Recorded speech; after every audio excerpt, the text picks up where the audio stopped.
Hello, everyone. Benjamin Lindsay here, managing editor at Backstage. I'm just going to give you a few minutes to join here. Thanks for sitting with us tonight. We'll be speaking with Thomas Middleditch for his new series on CBS, Be Positive. We've been fans of his for a long time. Of course, he's an Emmy nominee for Silicon Valley on HBO, the dearly beloved and departed series on HBO. So very excited to pick his brain about what he's been up to and what he has coming up next with this new series from Chuck Lorre. He stars alongside Annaleigh Ashford. The premise is hilarious. The pilot is great. So yeah, really excited to be speaking with him. Just give him a moment to join us here and we can get the show on the road. Let's see here. I did see you comment, Thomas, that you're here, so I'm just gonna find you in here and add you to join.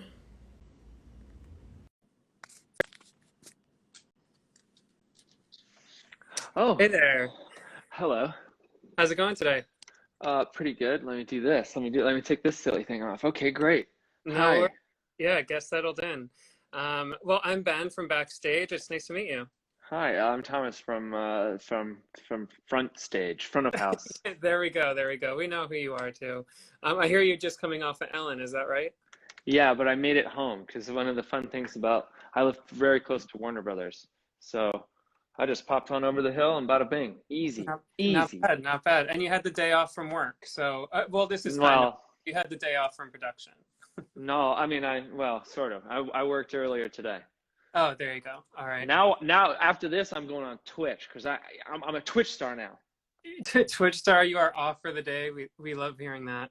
Yeah, man, it's like the only thing to it's like the only way I can perform, is like do comedy. It's like I just play video games on Twitch. That's Yeah. like because no theaters, so just come and goof around. I'm in be in the chat. Well, yeah, where can we find you?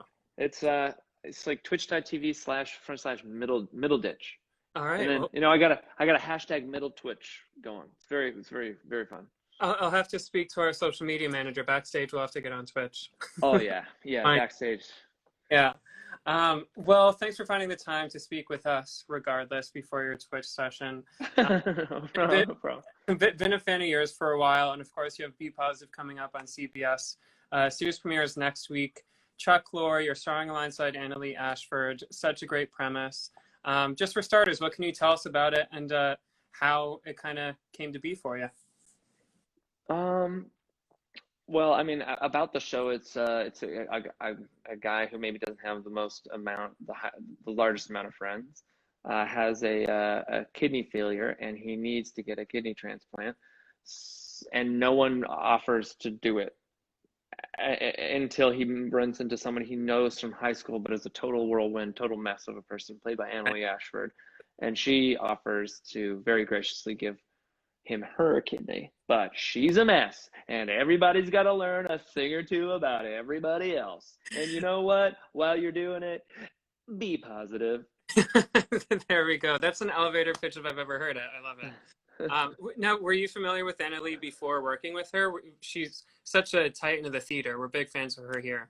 Oh yeah, no, I'm very bad at the industry that I'm in, so I had to learn about it. But boy, she's such an accomplished Broadway star. Oh, Yeah, there. my You play the goodness. character so well. It's great to see you play off of each other.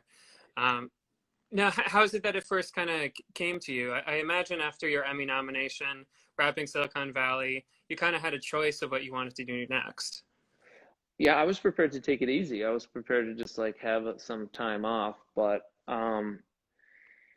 it basically Chuck Lorre and the co-creator Marco Panett they reached out to me and said, "Hey, you want to do this thing?" And I figured it was kind of a way to tell a story to a new audience that might not know, because like this may come as a shock, but most of America doesn't actually have HBO. Everyone has CBS. Yes, and a lot of people would either know me from maybe the Silicon Valley or like being the Verizon guy for a little bit.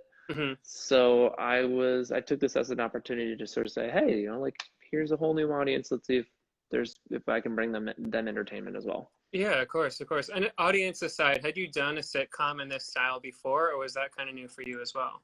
The very first pilot I did years and years ago was a failed pilot, but it was a multicam sitcom. Yeah, that was the only experience I've had. And is So that, go ahead. sorry, go ahead. I was only going to say it's been it's like a different way. It's like a different execution. It's more like theater than single camera work is. Yeah. And yeah. Well, I was going to say that I imagine creatively that's kind of from the same slice of bread of maybe your sketch experience versus a single cam, which is a little more, it's just a different vehicle. It's a different medium to be playing around in. It certainly is. Yeah. There's like scenes, there's setups, there's punchlines, there's like hold for laughs, stuff like that. Yeah. Now, what has production been like during this time in particular? Obviously, COVID kind of threw a wrench in all things production-wise. So what's that been like for you? Well, it's definitely had to adjust, you know. We're not shooting in front of a live audience, which would have been happening. Mm-hmm. And you know, everyone's wearing masks and all this COVID protocol. So it's pretty, everyone's getting tested a lot. And so it slows things down a little bit, but it's still a fairly standard multicam schedule where you have like a couple days rehearsal and then a few days of shooting. There you go. Yeah. Yeah. There's just no tape night, you know, obviously. Right. It has been good to see how things have been able to adapt. If things weren't exactly the way they were 8 months ago, at least things are up and running. Yeah. Now, reading up on you for this interview, we had mentioned your sketch comedy past briefly. I was really surprised just to see how long the performing arts has like played a role in your life. You've been at it since you were a kid, really. But at what point did you realize that it was kind of a professional pursuit, that you could actually take that passion and turn it into what you're doing today? Huh. Well, I would say if you're sort of endeavoring to go down this road, you need a healthy dose of delusion. So, Yeah. I was always an odd duck, but it was in eighth grade where I got really put into, you know, a play with a drama teacher who really wanted to see something out of me and other kids in under his tutelage as well. But it was eighth grade where I was like, oh man, this is great. You know, like maybe I can be like Jim Carrey one day, you know, maybe I can be Ace Ventura too. Yeah. Ace Ventura 2 too. So it was kind of then, which, you know, when I say healthy dose of delusion, it's like I was a kid in this mountain town in British Columbia. Mm-hmm. You know what I'm saying? Like literally in the woods. And there was a few, but it was a fortunate town to be in because it had like a pretty thriving arts community. Like a lot of my peers ended up going to, you know, fancy Canadian theater schools like George Brown or National Theater School and whatnot. So it wasn't insane, but it's, you know, to go from there to end up in Hollywood, there's a lot of in between there. Yeah, I imagine as much. Did you grow up kind of idolizing the SCTV folks? Was it that Canadian experience? I think I missed out by a generation of comedy. For me, it was Kids in the Hall. Kids in the Hall they were gods to me. And what's cool about this business is, you know, if you're hustling and you make it to a certain point, like you can end up bumping into those cats. So I remember one specific night here in LA. I've met most of them, but one specific night I was doing a show at Largo, which is just a venue here, and Mark McKinney for Kids of the Hall, he had seen it. He comes up to me, he's like, "Man, that was so funny." I was like, "What? What are you talking about? You know, it's good that you think that's funny because if you didn't, you'd be responsible because I'm basically just trying to like You're just do what you did." Yeah. There you go. Yeah, you never know where it's going to lead. I mean, but Backstage is all about the readership that we have is kind of those early mid-career performers to creators of the world. To wrap things up here, I'd love to kind of continue this walk down memory lane. We have the Backstage 5 questionnaire, and we'll run through these and then call it a night, and you can get off to Twitch. But for starters, yeah, you know, I'd trade it all to just be a Twitch star, just a Twitch and YouTube star. So all I had to do was play video games and do jokes and never go on set at 5 a.m. in the morning ever again. Yeah. Well, if this time of COVID has given you a peek into anything, it's that reality. So. Yeah. But first things first, how did you first get your SAG-AFTRA card? What was that project? Oh my goodness. Well, I tell you, it wasn't, you know, I was walking dogs in Chicago and a guy drove up to me and he's like, "Hey man, can I have $5 for parking? I'm supposed to meet my wife at the airport. I'll give you five, I need $5." And I was like, "Oh man, I had no money." And just, I was in Chicago and I was like, "Wow, what do I do? I'm in America." So I gave it to him and he's like, "Thanks, man. I'll remember this. What's your number? I'm gonna hook you up. What do you do? What do you do?" And I was like, "Well, I dog walk, but I'm also an actor." Long story short, he ended up scamming me out of all this money because he kept promising me he's going to get me my SAG card. He was like going to like bribe it in. So It's not but don't trust anyone that says I'm going to get you your SAG card. Like yeah. I know people.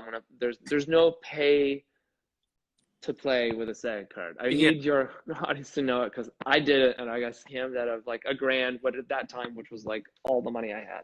Geez. So well, once he knew that you gave up the $5, he just wanted to see what else he could get out of you, I guess. Yeah, yeah, it was a whole thing. It was very disheartening about humanity.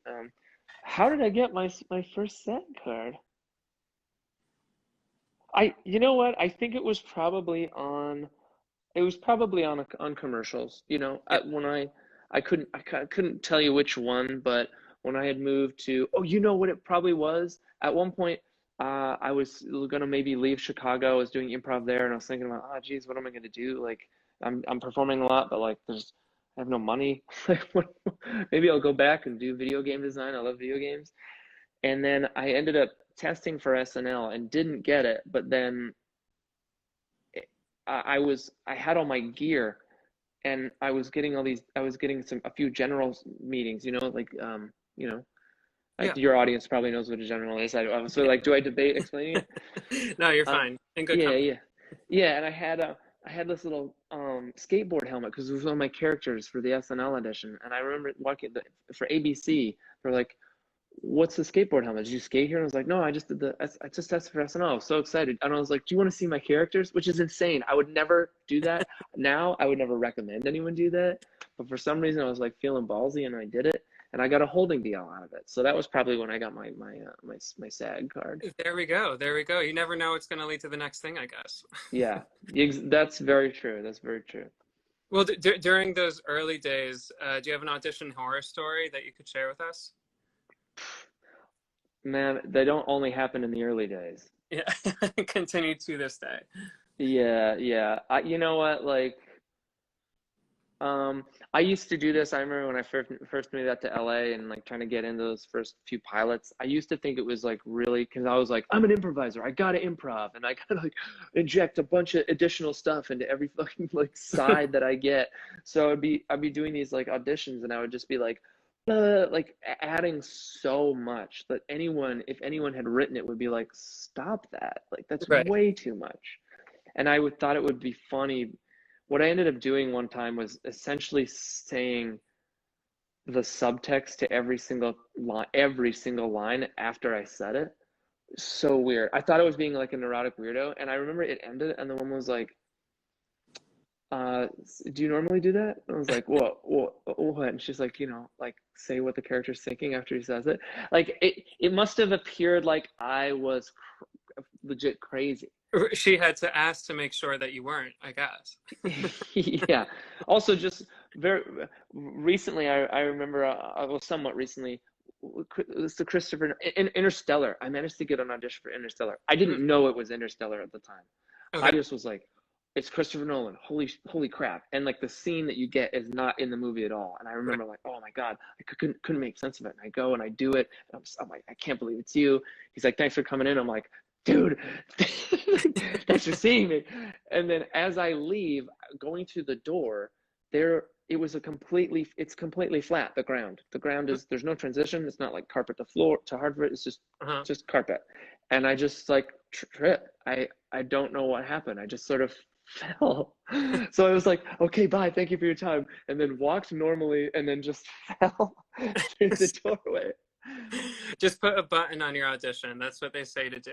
Well, So you yeah, left the yeah. impression. Yeah. Yeah, if he was looking Have for you? if he was looking for a new like IRL Peter Sellers, maybe I could have gotten it, but There we go. There we go. Have you had that face to face with Chris Nolan since to kind of make up for No, sir, I have the not. embarrassment? No, it'll happen one No. day. It'll happen one I day. don't think I'm on his radar anymore. I think he went back to the list and took his like a nice thick felt pen and went And that's that. That's the end of that. Yeah. yeah. Well, two more questions for you. Maybe in the realm of speaking of these early career folks that you were watching when you were first coming up that were inspiring to you, made you want to get into it. Is there any one screen performance that you think every actor should see?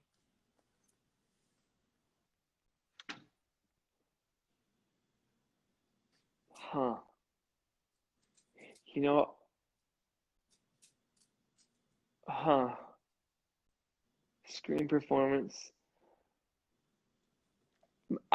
This is so bad because this isn't like the thing. I don't think about this all the time, but it's backstage and you're asking me this question, and all I can think of is, oh, what the fuck, Brian Atteen.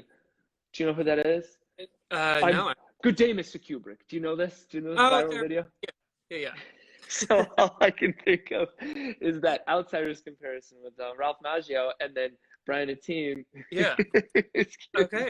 We'll take if it. anyone knows that, Ralph Macchio is like in The Outsiders, and he's giving this like really heartfelt performance. So he's paralyzed. He's like, I'm never gonna walk again. And then and then Brian Atteen is this man in the late 90s or something, that did this audition tape to Mr. Kubrick and was like, good day, Mr. Kubrick. And he's like full blown crazy. I ain't never gonna walk again. Like that. So, all right. Well, for this interview, we'll have to find that and embed it in just for the rest. It might be a good lesson in terms of like subtlety, because you can see what it's like to have a performance that's like inside coming out, as opposed to a performance that is only exists on the outside. You have the side-by-side comparison. There we go. Yeah. There you go. Well, as a final question, then, something to leave us with, some words of wisdom, maybe. What's one piece of advice that you would give your younger self when you were first starting out? I used to say this analogy, but I'm trying to like work on a better one, but I haven't gotten there yet. So I'll like bring this one up again. One of the things that I learned earlier on when I was in Chicago and sort of being like, what do I have to do to get from just like 5 minutes of stage time to something else? And it was meeting a few other people that had like an incredible work ethic. And especially now, there are so few actors and creators really that just sort of sit there and wait for the stuff and then they accept it and they say yes or no. Like that's not really what happens. Basically, you have to be hustling all the time on multiple different fronts. Mm-hmm. I don't believe in luck, but there is a certain element of serendipity to this business, like where there are certain things that are beyond your control, what you look like, what place you are in physically, or just in your career at a certain amount given a certain amount of time. But you can increase the odds of things coming your way or you running into things by doing more things. Mm-hmm.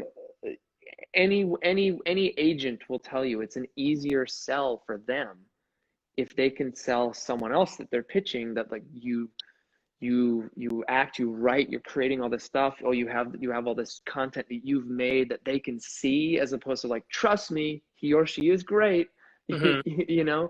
You want to. And so I always think of, even though this isn't how they work, I always think of, you should be an octopus with your 8 arms out there, like dangling in the sea, trying to get your, I don't know, crustaceans or whatever, or the octopuses eat. But you should, and if you're not using all 8 arms, you're kind of being like you're being a shitty octopus. So like, use all the bits. And even now, it's kind of, even now when I have things I can go, oh, look at, I got that. I'm still constantly turning away, like, there's got to be more. It's an awful way to live. It only breeds anxiety and panic, but it's kind of like it's the artist's way in entertainment. Like you just cannot rest on your laurels. Yeah. I love that. And we got some people leaving octopus emojis in the comments just for the occasion. Well, Thomas, I think that those are that's a great point to leave things on. Congratulations on the new series, Be Positive, coming to CBS next Thursday, November 5th, for those watching. And thanks so much for your time. Okay, you got it. Thank you. Yeah. We'll see you next time. Bye-bye. Bye.